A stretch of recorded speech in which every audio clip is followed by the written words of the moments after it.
Imagine, for a second, dropping a physical needle onto a groove of a vinyl record. Right. Before the music even starts, you hear it. Oh, yeah.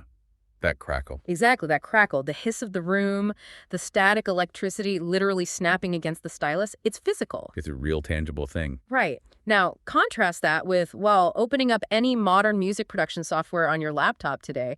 I mean, you are basically looking at a sterile mathematical laboratory. Yeah, everything is visually perfect. Perfectly clean.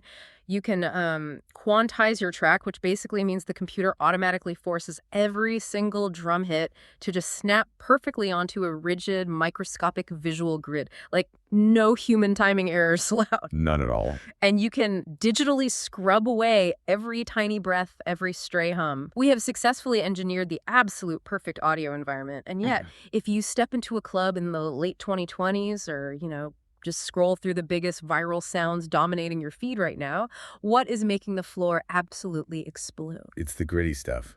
Yes. It's music that sounds a little bit, well, dirty.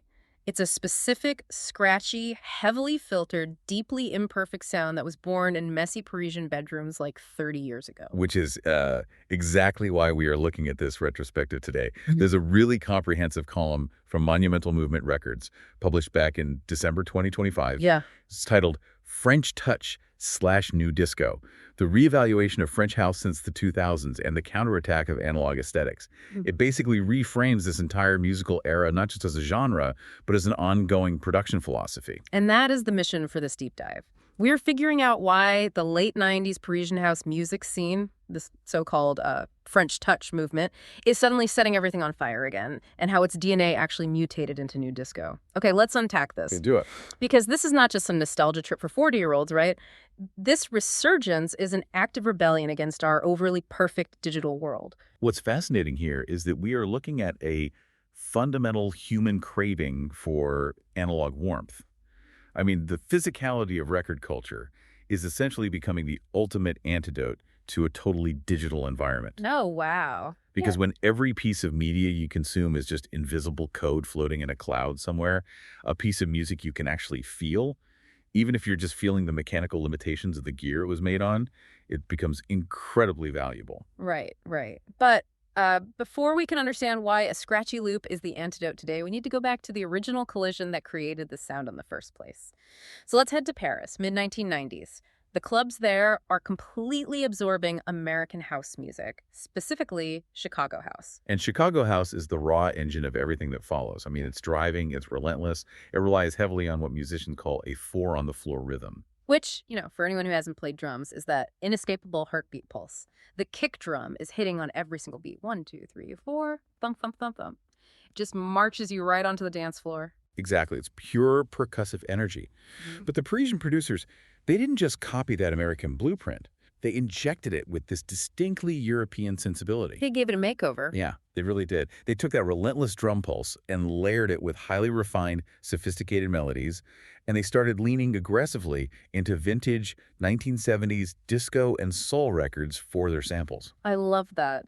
They basically took aggressive club music and forced it into the structure of pop music. It's like taking the raw, powerful engine of an American muscle car, that heavy Chicago house rhythm, and dropping it into a sleek, colorful European sports car chassis made entirely out of old, glamorous disco records. That's a great way to put it. It had all the horsepower, but it had this incredible, undeniable style. And the architects of this new vehicle operated out of a few incredibly influential, highly specific labels. Yeah. You had Roulet, which was founded by Thomas Bangalter. Yep. And Credamore, founded by Guy Manuel de Homem-Cristo. And obviously, those two guys would very quickly put on the robot helmets and conquer the universe as Daft Punk. They definitely did. But, even before the global stadium tours, their labels, along with heavyweights like Ed Banger and Virgin France, operated in this brilliant intermediate space. What do you mean by intermediate? Well, they weren't making purely underground, alienating DIY tracks, but they weren't manufacturing corporate pop either. They sat precisely in the middle. They took the credible, gritty, underground sound and just made it universally accessible. But the way they achieved that European sports car sound is the craziest part of this to me, because it wasn't done with shiny new digital software. The actual analog science behind Daft Punk and the entire French touch movement is fascinating, because they were building these masterpieces on highly specific, notoriously finicky physical machines. Oh, absolutely. We're talking about albums like Daft Punk's Homework. Think of the gritty synth line on the track Daft Punk, and later on, Discovery. The gear was practically the actual co-writer of the music. The column specifically details the analog synthesizers that define this era. Things like the Roland Juno 106, the Roland TB303, the Sequential Circuits Pro 1, the ARP Odyssey. Legendary names. Right. And these weren't software plugins on a MacBook. These were physical boxes with actual electrical circuits inside them. And that electricity is where the magic happens, specifically with the filters. Let's talk about the low-pass filter, because it is the defining signature of this entire genre. For you listening, if you want to know what a low-pass filter does, think about standing on the sidewalk outside of a massive nightclub. Okay, good visual. You can't hear the lyrics or the bright symbols, right? The physical walls of the building are literally blocking all the high frequencies. All you hear is the heavy, muffled, vibrating thump, thump, thump of the bass. Yep, the classic club rumble. And then someone throws the club doors wide open, and suddenly the full, bright, blindingly clear track just hits you in the face. That is precisely what these analog filters did, but electrically. A low-pass filter literally lets the low frequencies pass through while cutting off the highs. But because the filter modules on these synthesizers were physical, analog circuits, not digital math, when a producer turned the knob to sweep that filter open, they were manipulating physical electricity. Which is wild to think about. It really is. And it created these rich, totally unpredictable harmonic fluctuations. It was slightly unstable. Digital software of the era simply could not replicate that organic, sweeping sound. Because it was literal electricity moving through copper and resistors. Exactly. And then there's the compression. This is where I have to push back a little on conventional studio logic. The deep dive highlights this one specific piece of gear, the Alesis 3630 outboard compressor. Oh, yeah. A very infamous little box. Right. Because historically, audiophiles considered this thing to be garbage. It was rough. It colored the sound terribly. Wait, if digital is cleaner and technically better at cleanly reproducing audio without distortion, why was a rough piece of cheap gear the secret weapon? Well, if we connect this to the bigger picture, it really comes down to how human ears perceive groove. A compressor's basic job is to automatically turn the volume down when the audio gets too loud, just smoothing things out. Sure, standard stuff. Right. But the Alesis 3630 was notoriously bad at being subtle. When the loud kick drum hit, this compressor would violently squash all the other music down and then quickly release it when the kick drum faded. Creating that intense ducking effect. Yes. It created this signature punchy kick and crushed loop sound. It basically made the entire track feel like it was hyperventilating. Every time the kick drum hit, the disco sample and the synthesizers would physically suck inward and then swell back out. The track was literally breathing. Man, that's so cool. The technical flaws of the machine, the way it saturated the audio and violently pumped the volume, actually generated the groove itself. So the machine is literally dancing with you. But having the right gear was really only half the equation, right? Yep, it definitely. The other half was what they were feeding into those machines. Which brings us to the whole crate digging culture. This was the obsessive, highly physical culture of hunting down obscure vinyl records. French Touch didn't just casually use samples, the entire genre relied on the joy of excavating them. Oh, for sure. The physical act of digging through dusty crates in a forgotten Parisian record store wasn't just a chore for these guys. It was the starting point of creation. And what this retrospective really drills down into is that these producers didn't try to sanitize what they found. Not at all. Today, a producer might use an AI tool to isolate a vintage vocal and cleanly strip away all the background noise. The French Touch producers deliberately kept the noise. They wanted the dirt. Exactly. They recognized that the pressure of the physical needle on the vinyl groove actually changed the thickness of the sound. The ambient room noise from when the record was originally recorded, the physical vinyl crackle and pop, none of that was a mistake to be erased. It was a deliberate musical texture. And then they would chop those dusty records up on these legendary hardware samplers, like the MPC or the SP1200. And just like the Alesis compressor, these samplers had technical limitations that became artistic features, right? Very much so. They had really low sampling rates. To put that in perspective for you, it's a bit like taking a stunning, crystal clear 4K video and intentionally rendering it down to a 144p resolution. Oh, yeah. The machine literally doesn't have the memory or the processing power to capture the high-end sparkle of the original record, so it rounds off the math. And that incorrect math creates this crunchy, pixelated audio artifact. It adds serious grit. And we see that grit weaponized perfectly in two distinct masterpieces from this era. The first is Stardust's Music Sounds Better With You from 1998. One of the greatest of all time. Oh, easily. It was a one-off release. A supergroup formed by Thomas Bangalter, Alan Brax, and vocalist Benjamin Diamond. They made one single song and it instantly became a global myth. Because it is arguably the most perfect dance track ever recorded. And it's basically just a 2-second loop. They sampled the opening guitar lick from a 1981 Chaka Khan song called Fate, and they just looped it over and over. Right, running it heavily through those analog filters, bringing it in and out of the muffled underwater sound. They proved that experimental, hardware-based, highly repetitive club music could function as pure, undeniably catchy pop music. It's so good. What was the other masterpiece? The other defining touchstone is Cassius, with their track 1999, fittingly released in 1999. Cassius took a slightly grittier route, where Daft Punk and Stardust often leaned into incredibly polished synth sounds alongside the samples. Cassius heavily utilized thicker funk and soul samples tied directly to the Paris street and art culture. A bit more raw. Very much so. Their mixes were highly dense, deeply layered, and completely focused on keeping the floor moving. It was a more sample-heavy, sweatier manifestation of the same analog philosophy. You know, here's where it gets really interesting to me. Leaving that vinyl noise in a dance track, intentionally using a sampler that crunches the audio. It's like a high-end Michelin star chef cooking a meal, but deliberately leaving a little bit of dirt or the skin on some rustic farm potatoes. Oh, I love that comparison. Right. It's an aesthetic choice. It signals to the consumer, to the listener, that this thing was made by human hands, pulled from the real earth, not just extruded from a tube in a sterile stainless steel laboratory. That framing hits the nail on the head. And as Daft Punk transitioned into their discovery era, they completely embraced this popifying of the raw samples exactly as they were picked off the record. They captured the absolute ambiguity of the medium. Ambiguity? How so? Well, when you listen to those tracks, you aren't just hearing a synthesized bass line. You are hearing the history of the record, the physical dust it collected in the crate, the specific needle that played it, and the circuitry of the sampler that recorded it. All those layers of physical reality are baked into the final song. That's incredible. But the intense heat of that specific Parisian movement couldn't sustain itself forever. As we move into the 2000s, the pure French touch movement starts to cool off. But that analog DNA, that philosophy of leaving the dirt on the potato, it didn't die. No, it didn't. It slowed down, it evolved, and it mutated into an entirely new genre. This is the era where new disco was born. In the 2000s and into the 2010s, as the filter-heavy house sound became less dominant in the mainstream, the underground scene underwent a massive critical reevaluation of 70s and 80s disco, AOR, which stands for Album-Oriented Rock and Mid-Low Disco. And the tempo visibly drops, right? Instead of the frantic, sweating 125-plus beats per minute of a 90s club, new disco settles into this slower, groovier pocket, usually around 105 to 120 BPM. It really relaxes. It trades the manic energy for these incredibly thick melodic synths and direct, unabashed references to 1980s electronic funk.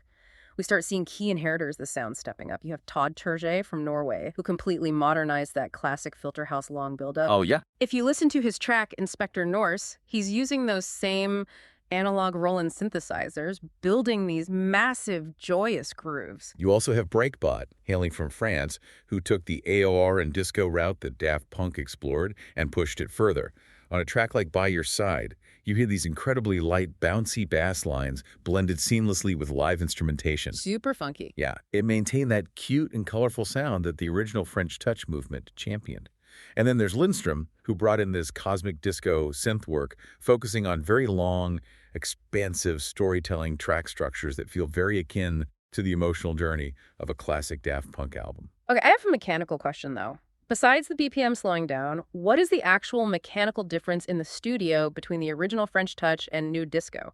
I mean, if they're using the same analog synthesizers and referencing the exact same 1970s and 80s eras, how are they functionally doing anything differently? The crucial distinction lies in the performance.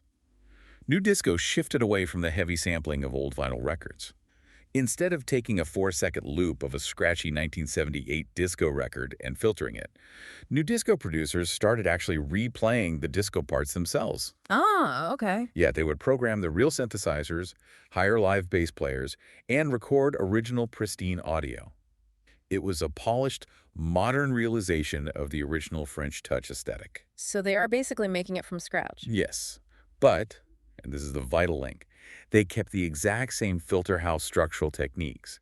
Even though they were playing original music, they would still treat their own live recordings as if they were samples. Wait, how do you do that? They would close the low-pass filter to muffle the entire live band, slowly open it back up over 2 minutes to build excruciating tension on the dance floor, drop the kick drum completely out, and then violently slam it back in using that heavy compression. They kept the structural tricks of French touch, but replaced the dusty sampled loops with original studio performances. That is so smart. Which brings us to the ultimate question of our mission today. We've traced the DNA from 90s Paris, through the physical electricity of the synthesizers and dusty MPC samplers, into the slower, live-played grooves of new disco. So why is this precise sound, born 30 years ago, exploding all over again right now in the late 2020s? The retrospective points to a fascinating chain of causality. It starts with the absolute saturation of streaming culture. Naturally. The more digital, algorithm-driven, and invisible our music delivery becomes, the more listeners inherently thirst for the substance and physical touch of music. Because streaming makes music feel like thin air. You don't own it, you don't hold it, you just rent access to it. Exactly. And the massive pop producers of the world are acutely aware of this craving for substance. When megastars like The Weeknd and Dua Lipa started heavily incorporating 80s analog synths and thick disco revivals into their massive global hits, it primed the public's ear. It essentially created a massive cultural slipstream. They basically cracked the door open for the mainstream.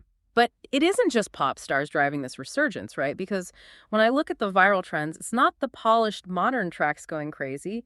It's the scratchy, weird stuff. That's where the third piece of the puzzle fits in. The redigging by younger demographics. Because the pop stars opened the door, we are now seeing Gen Z listeners using platforms like YouTube, SoundCloud, and TikTok to actively excavate the original tracks. Wow. You have an entire generation of kids with absolutely zero connection to 1990s club culture who weren't even alive when Daft Punk released Homework. Yet they are finding this music, recognizing its inherent warmth, its aggressive groove, and making it go viral all over again. So what does this all mean? I think about it like this. Right now, you have access to every perfect, mathematically flawless digital song ever recorded right in your pocket. You can pull up any genre, any era, in pristine, lossless audio in a millisecond. This is all right there. But consuming that perfectly smooth digital feed all day, every day, it feels like eating perfectly processed nutrition blocks. It keeps you alive, it hits the macros, the computer says it's technically perfect, but there's no joy in it. Suddenly, we're all desperately craving a messy, home-cooked meal with burnt edges. We want to taste the iron of the pan. We want the hiss, the crackle, the slight timing imperfection that proves a living, breathing human being actually made it. The burnt edges are the entire aesthetic that perfectly synthesizes this phenomenon. What we learned from this look back is that French touch isn't a dead genre you just read about in a music history textbook. It is a living, breathing production philosophy. Yes. It is an analog magic that is constantly updating itself. Whether it's the raw samples of 1998, the polished new disco of 2012, or the viral TikTok resurgence in the late 2020s, this sound provides an essential human warmth in an increasingly automated algorithmic world. It's an incredible journey. From taking Chicago house beats into Parisian bedrooms in the 90s, forcing them through cheap analog compressors until the track literally breathed, evolving into the slower, synth-played grooves of new disco, and now arriving right back on your phone screen today. A full circle. It really is. It explains exactly why you're hearing that warm, sweeping, muffled to bright filtered sound everywhere you go. The legacy of Daft Punk, of Stardust, of Cassius. It isn't just a collection of cool tracks to throw on at a party. It is quite literally a master blueprint for how to keep machines feeling human. And as we close out, I want to leave you with a thought directly inspired by this deep dive into analog value. Okay, let's hear it. As artificial intelligence and purely digital tools continue to advance, making perfect, mathematically flawless music generation accessible to absolutely anyone with a laptop in a matter of seconds, will those audible imperfections, the hiss of the magnetic tape, the physical crackle of the vinyl record, the unstable, unpredictable sweep of an analog circuit filter, will those actually become the new ultimate luxury good in future art? When total perfection is completely free and ubiquitous, maybe human error is exactly what we'll be willing to pay a premium for. A flawlessly imperfect thought to end on. Thank you for joining us on this deep dive. Now do yourself a favor, go find the dustiest, scratchiest vinyl record you can, drop the needle, and just listen to the noise. We'll catch you next time.